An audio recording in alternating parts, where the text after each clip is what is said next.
What's up, guys? It's day 11 of 100 Days of Code.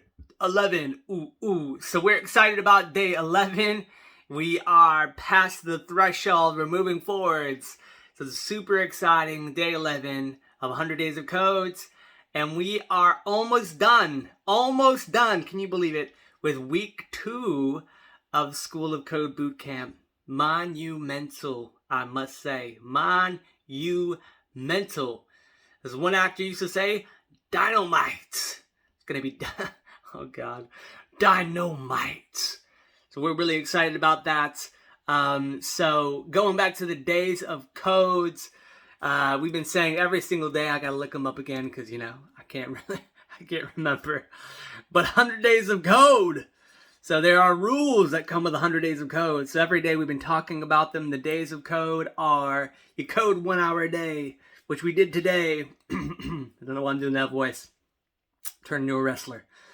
Code 1 hour a day. Oh God, that wasn't even close.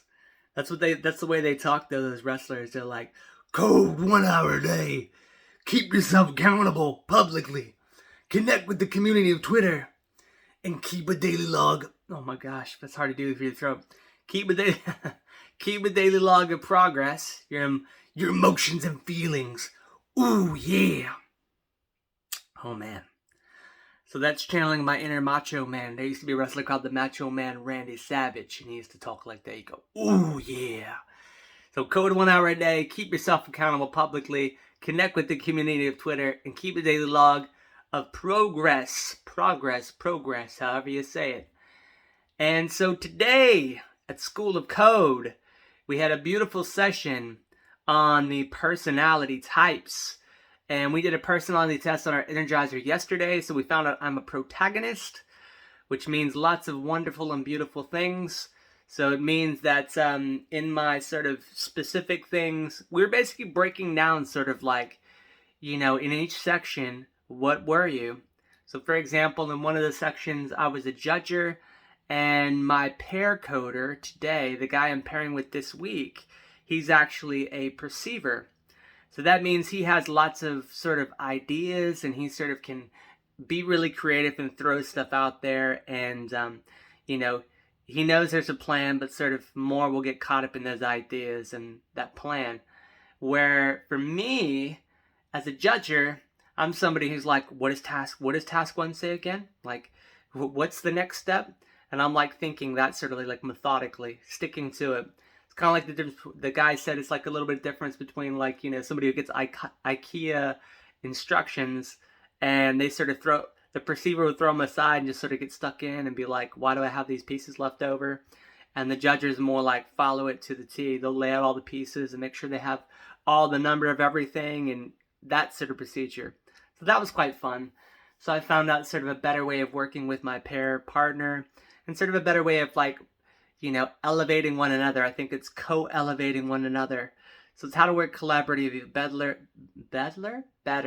Gosh, my English is terrible, but I am American, so it's okay. It's all good. Coding-wise, what did we do? So coding-wise at School of Codes, we were given a couple tasks. So we work in our pairs just like in the real world. Today we were looking again at navigating data was the first task. So we did things like, for example, we had 2 different JS files, and one was main.js and one was data.js. And we had to, so the story was sort of they've launched an alternative to social media apps, which we think will blow them all out of the water. It's called SOC Book, so not Facebook, but SOC Book, School of Code Book. And SOC Book has lots of data. We're going to see how we can interact with them and use that data. So it's available through SOC Book variable because in index.html,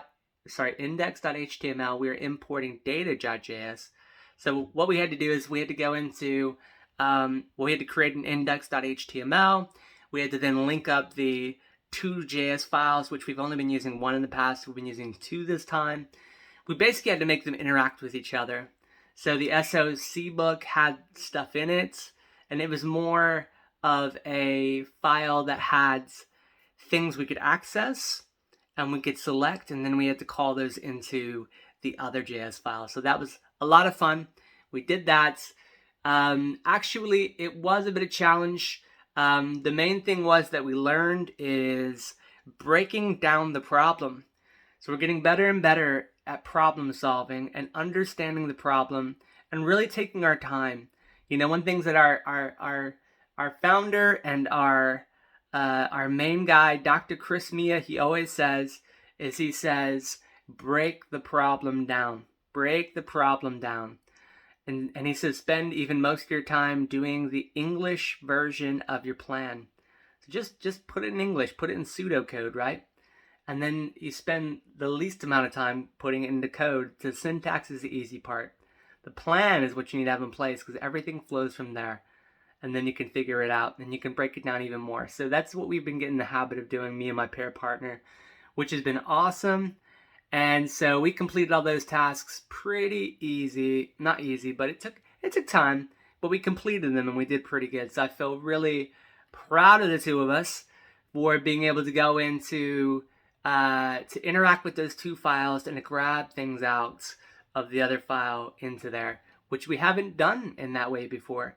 So that was super cool. The second task of the day, which is pretty cool, was, I'm just going to bring it up. So the second thing we worked on today, so obviously in within the day, we still had our squats at the beginning of the day. We had our little gratitude wall, all the things we're thankful for, all that good stuff. And then we went into our tasks, a little bit of explanation. Then we had lunch. We had breaks in between there as well. They do give us breaks, I promise. They do give us breaks. They do. Sometimes we don't see them. Sometimes we work through and we forget about the time because we're having so much fun. And time flies when you're having fun, which we're all having fun, I'm sure. Even in those challenging moments where we're smashing our head against the problem wall, we're having fun. Right? I think we are. I remember there used to be an old Arnold Schwarzenegger quote when he was pumping iron and that sort of thing, and he used to be like, he said, don't forget, pain is pleasure. And he was like reprogramming his mind. He would say it, that the pain he was feeling, he reprogrammed his mind to see it as pleasure, that it's enjoyable. Bit of a masochist, but you get the idea. Anyways, oh gosh. So what we did in this challenge is it was called Rock, Paper, Scissors Dom Edition. And so essentially we had to basically look at, we did something else before that. My mistake. Let me find the other one. Oh yeah, we did some fetch practice as well from the DOM, which is another thing we did, where we had to basically, we go into a website where basically it had an API on it, and we had to, in our JavaScript, we had to fetch that API, and we had to keep fetching different API sections and sort of crack the code. So it was a game. And the game was like you had to find the launch codes. And in order to access that launch code, that secret launch code, you had to access all these different sort of objects within this API on this other website. And you had to sort of follow along and each of the steps. And eventually, then when you inputted the launch code, you would then have success. And success would then give you the 200 or whatever. It would tell you success, right? And then you would know that you were successful when you left the planet. So it was super sweet. Lots of fun. I love this way of learning. We were given documentation, a few videos, and then we sort of had to just find our way through it and crack the problem. Again, breaking it down into smaller problems. We took it one task at a time, made a plan, got through it, and we left the planet. Rover, capital letters. That's all I'm going to say about that. So, next thing we did is, then it was about rock, paper, scissors. And basically, we did rock, paper, scissors for our hackathon last week. But this week, we were sort of all about now, and that was like in JavaScript and in console. So now it was like about taking that thing that was made in the background, and how do we now make that interact with the DOM? How do we make that access the buttons, and how do we make that write things into the DOM? So it's all about that. So we got partway through that. what are my thoughts and feelings about today? My thoughts today is today was a good day for reinforcing, a good day for collaboration, a good day for learning how better to work in teams. I feel like we really grew today. I feel like we really got somewhere today. I feel like things are getting more and more solidified. Do we know everything? No. Is everything always clicking? No. Am I having to still look up a lot of things, look at screenshots and look at like old things? Yes. But that's okay. That's okay. All developers do that. So I feel like, we're making some good progress, It's only been like a week and 4 days on the boot camp. I mean, come on. We've come so far.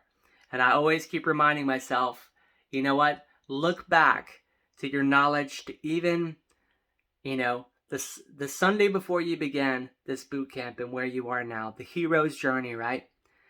You and me, my friends, we are the hero of our own movie. And you know what? The journey is amazing. The journey has ups and downs. But you know what? Our hero's journey, we are going to get to the end. We are going to have our climax. We are going to have our fairy tale ending. And that's the bottom line. That used to be a wrestler as well. He used to say, and that's the bottom line because Stone Cold said so, right? He'd go, because that's the bottom line. Because School of Code said so. Yeah. So anyways, that's day 11 of 100 Days of Code and almost week 2 done of School of Code. Anyways, guys, until next time, peace out. Have a great day. And we'll catch you tomorrow for day 12. Laters, guys.